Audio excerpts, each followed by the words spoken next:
Assalamualaikum warahmatullahi wabarakatuh. Apa kabar? Waalaikumsalam warahmatullahi wabarakatuh. Idrus, Zamar, ini ada kawan baru kita, Inge. Ini kawan lama banget. Aku sejak dia di Kanada, aku udah kenal dia. Dan kemudian di Rijswijk, di Belanda, aku udah kenal dia.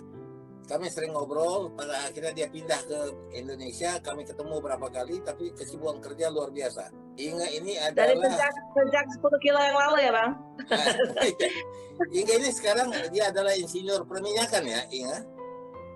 Iya, lulus dari Trisakti, perminyakan Trisakti. Sangat sibuk. Nah, Idrus ini adalah insinyur pertanian USU, tetapi dia juga pengasuh acara di Radio USU, Universitas Sumatera Utara dulu.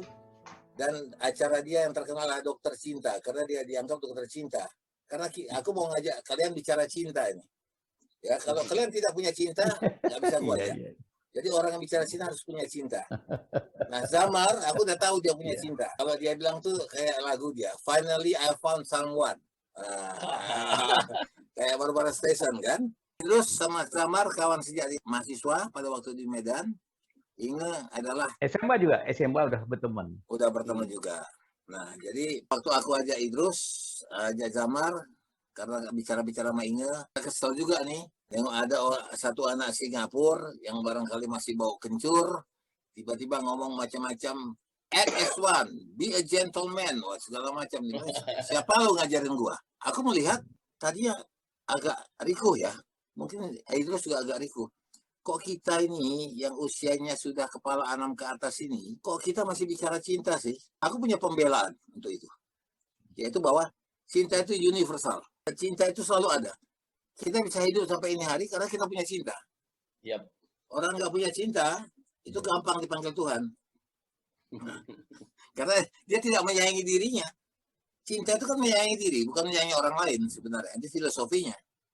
Ya. Kalau orang bilang bahwa kau jatuh cinta sama orang, tidak, aku sedang jatuh cinta pada diriku sendiri karena aku mau diriku dimanjai oleh orang lain. Nah, itu persoalannya. Oke. Jadi mungkin beranjak dari ini bukan pengalaman karena dulu pernah ngasuh acara-acara seperti ini. Jadi tergelitik juga membaca, apalagi sampai viral ya mengenai si Kaisang ini. Dan kita bisa melihat persoalan orang sebenarnya kan lebih objektif karena kita nggak terlibat. Jadi kalau kita terlibat di dalamnya kita nggak bisa objektif, pasti kita berpihak. Itu selalu jadi persoalan gitu ya. Nah mengenai kisah ini sebenarnya lucu. Tadi juga di mobil anakku dan suaminya bicara tentang ini, terus aku tanggapi dia kaget. Kok papa bisa ikutin? Aku bilang ini menarik. Kalau zaman aku dulu masih ngasuh acara seperti ini, wah ini heboh ini. Tapi nggak apa-apa. Tadi pas Isari ngajak kita ngobrol-ngobrol tentang ini. Ya, kira-kira konteksnya seperti itu.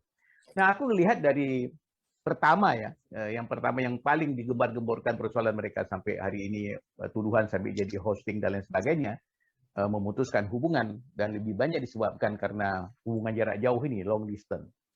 Nah, memang kalau dalam hubungan cinta ini tidak bisa terlepas dari hubungan konteks fisik atau ya mesti ada hubungan itu karena apa, pengaruhnya banyak sekali, banyak godaan-godaan kalau kita tidak bersama.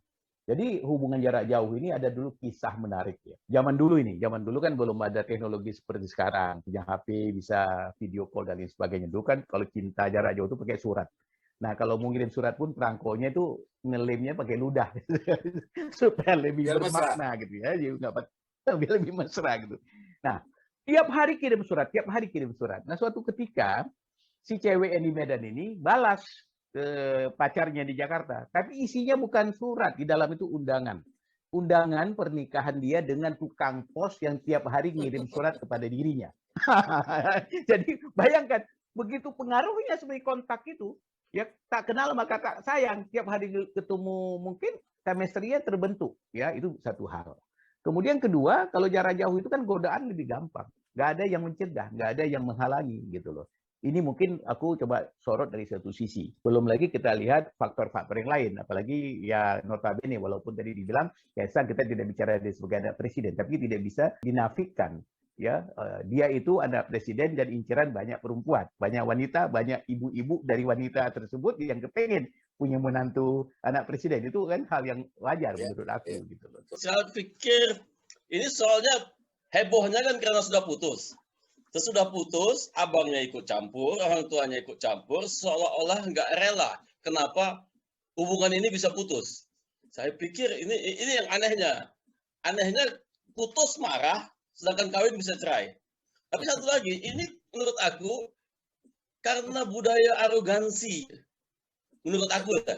Ya. Ya, sebab dia nggak rela nih. Kenapa mesti putus? Kalau sudah jadi, ya jadikan terus. Apalagi sudah janji kononnya lah. Saya nggak tahu begitu marahnya mereka. Karena nggak dapat apa yang sudah mungkin udah punya panjang nih planningnya. Kalau kita jadi, ini jadi apa, bisnis apa. Udah 7 turunan itu ke sana rencananya. Ya, jadi itu yang buat dia marah tuh. Kok nggak jadi, wah ini kesal, bisa ribut nih. Bagus sekalian lah.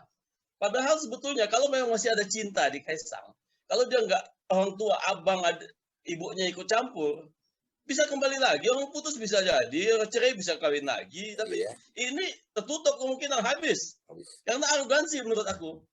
Kalau aku sih gini loh Bang Haria, maksudnya umurnya berapa sih Kaisang tuh umurnya mungkin 23 ya? 22 gitu ya? Ya, aku rasa. Umurnya kan masih relatif anak muda lah, masih remaja gitu kan. Maksud juga perempuannya. Jadi ya dulu saya juga ngalamin kan, misalnya saya pacaran, saya deket gitu kan, namanya orang tua itu kan pasti merangkul siapa teman dekatnya. Tujuannya apa sih? Biar bisa monitor, kenal juga, ya nggak? Tapi tentunya harapan terlalu jauh dulu waktu kalau aku dulu ya nggak sampai segitu-gitunya ya. Jadi ketika waktu itu juga udah deket sama cowok gitu terus nggak jadi ya, ibuku, orang tua aku ya nggak pernah terlalu ikut campur terlalu dalam gitu kan. Apalagi masih usianya masih muda. Terkecuali misalnya, contoh nih ya, kita ngomong bahkan misalnya ternyata perempuannya misalnya sudah mengandung gitu loh Bang Hari, ya kan, itu aku tanggung jawab. Ini kan masalahnya masih pacaran, ya kan, maksudnya ya kalau buat aku cinta-cinta anak kecil lah. Jadi terlalu yang halus, kalau buat saya sih ya seharusnya bisa diselesaikan kekeluargaan, ya kan. Kalau sekarang sih sudah burn the bridge ya, artinya andai kata masih ada cinta pun misalnya di yang pihak laki-laki, saya rasa untuk kembali ya juga mungkin ya males gitu. Dan akhirnya saya juga kalau saya jadi laki-laki gitu terus keluarga pacar perempuan saya itu terlalu ikut campur sama hubungan saya juga pasti nggak akan mau, karena belum jadi suami istri aja sudah begini ikut campurnya, apalagi nanti sudah jadi suami istri kan. Karena bagaimanapun juga apalagi seorang laki-laki dia punya pride untuk mandiri gitu. Tapi di satu sisi ya kita kan juga banyak nggak tahu ceritanya detail seperti apa. Ini kan terjadi gara-gara di sosial media kan oleh keluarganya yang perempuan. Kalau nggak kan kita nggak ngerti kapan putusnya, apakah ada komunikasi sebelumnya, mulai kapan renggangnya, ya kan. Apalagi mungkin ya kita nggak ngerti lah, ada hal-hal yang memang membuat akhirnya jarak jauh itu tambah jauh. Banyak juga pada orang jarak jauh tuh nggak putus banyak gitu loh Bang Hari. Nggak berarti juga orang jarak jauh nggak jadi pacaran, nggak jadi menikah gitu kan. Apalagi yang namanya istilahnya kalau memang ya anak pejabat ya, sekarang yang namanya mungkin ya paling pengorbanannya di karantina aja. Tapi kan tetap bisa ketemu sebenarnya kalau memang diniatkan ketemu. Tapi artinya mungkin ada hal fundamental yang membuat istilahnya kerenggangan itu terjadi gitu. Tapi mungkin puncaknya ya kita nggak tahu, mungkin yang cowok juga masih remaja, belum berani juga menyampaikan, ya kan. Ya misalnya saya lihat Pak Jokowi ikut datang pada waktu lulusan ya, saya pikir ya wajar aja itu acara rame-rame. Jadi ya kalau aku sih jadi orang tuanya juga nggak mau terlalu GR-GR banget dulu lah gitu, ya kan. Yang penting anak saya jadi teman, kenapa saya harus kenal ya? Kita sama-sama silaturahmi gitu. Oh ya ini namanya juga kepala negara ya kan. Pasti ya juga senang ngobrol, tapi jangan terlalu dibawa terlalu bawa jauh ya, apalagi sampai di sosmed gitu. Banyak menyesalkan lah. Saya juga punya anak perempuan, saya juga pasti kecewa kalau misalnya anak saya gitu. Tapi saya nggak bakal lah, insya Allah sampai sosmedkan. Kan itu kan kita merendahkan diri kita sendiri ya. Apalagi kalau kita percaya yang namanya jodoh itu pasti di tangan Allah ya. Udah itu, udah jalannya begitu. Kadang-kadang orang putus sekarang, putus tahun 2 tahun, balik lagi banyak gitu. Jadi jangan kenapa di-treat seperti itu, end of the world banget, nggak jadi sekarang ya belum tentu nggak jadi nanti gitu. Itu kayak si Yahmar bilang tadi, justru sekarang dihebohkan jadi masalah gitu ya. Jadi kita lihatlah umur Kaisang katakan berapa? 22. Ya, 22 tahun. 22, 23 masih muda banget, Bang. Bang. 23. Mungkin itu pun pacar pertamanya. Aku umur 22 udah 8 kali pacaran. Putus. Gua nggak menderita amat. Enggak. Aku tahu itu.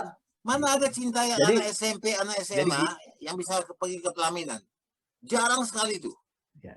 Karena kita akan Enggak, ketemu jadi banyak gini. Ada orang. lah beberapa. Gini, ada gini, aku bukan apa. Kalau sebenarnya kan persoalannya besar kecilnya sebuah kekecewaan itu sangat tergantung dia. dengan besar kecilnya pengharapan. Harapan. Jadi Expectation, ya. jadi Oh. hubungannya ke sana. Jadi pada saat anaknya pacaran dengan anak presiden, kita udah bisa bayangkan lah hebat. apa segala sesuatu itu yang demikian rupa. Jadi kan ini menjadi harapan yang dibangun terus menerus. Nah ini bayangkan kalau seandainya tidak jadi, itu kecewa juga luar biasa, sehingga itu uncontrol ya, tidak terkendali. Yang kayak tadi misalnya gembar-gembor, karena saya baca juga ada statement si Kaisang itu, dia bilang ini kan hubungan pribadi, pacaran, kenapa sering sekali ibunya itu membawa ke ranah publik. Nah, bagi dia itu agak mengganggu, itu alasan. Tapi apapun, kan orang bisa saja mencari-cari alasan untuk memutuskan sebuah hubungan. Ya, sampai dibilang ada juga orang yang mengambil sikap yang itu, ghosting tadi, diam-diam hilang. Tapi menurut Kaisang katakan, ya saya udah pernah bicara kok, kita menyelesaikan hubungan itu di Januari pertengahan. Tapi apa yang dia dapat, dia dimaki-maki sama ibunya katanya, ya whatever lah. Kaisang pernah menyampaikan bahwa masalah pacaran mereka juga sempat dibawa ke ranah publik, yaitu dia juga nggak suka, itu kan punya urusan pribadi mereka. Ya, betul. Tapi apapun alasannya itu bisa saja. Namanya juga orang memutuskan hubungan kan bisa cari alasan apa saja. Tapi intinya ada juga orang yang mengambil sikap yang ghosting tadi, diam-diam putus. Tapi menurut cerita saya baca, dia sudah secara sama si Felicianya. Bahwa hubungan mereka berakhir di Januari. Terus dia dimasuki aja gitu kan. Nah, jadi begitu rumitnya, karena persoalan yang sekarang menjadi heboh karena itu harapan yang tidak tercapai, itu harapan yang sangat terlalu besar itu. Jadi kalimat yang aku bilang, terlalu besar. aku menyaksikan apakah ada cinta di antara mereka. Aku rasa tidak. Yang ada itu adalah possession. Posesif ini jadinya. Ingin memiliki. Sebenarnya cinta anak SMA apa sih yang diharapkan? Iya. Masih kecil lah, ya kan? Ya, kalau aku dulu ya, ini pengalaman dulu ya. Aku lihat anak-anak SMA, SMP malah sudah ada, SMA atau baru-baru kuliah, itu cinta lebih banyak didasarkan oleh rasa kagum.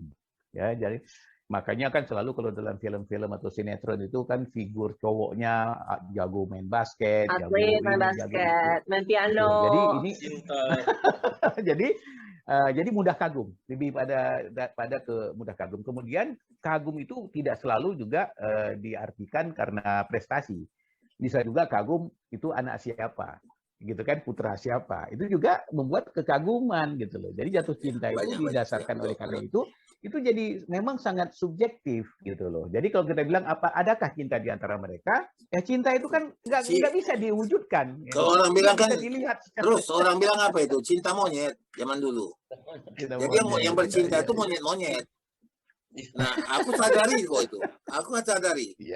Dulu, aku tiap tahun ganti pacar.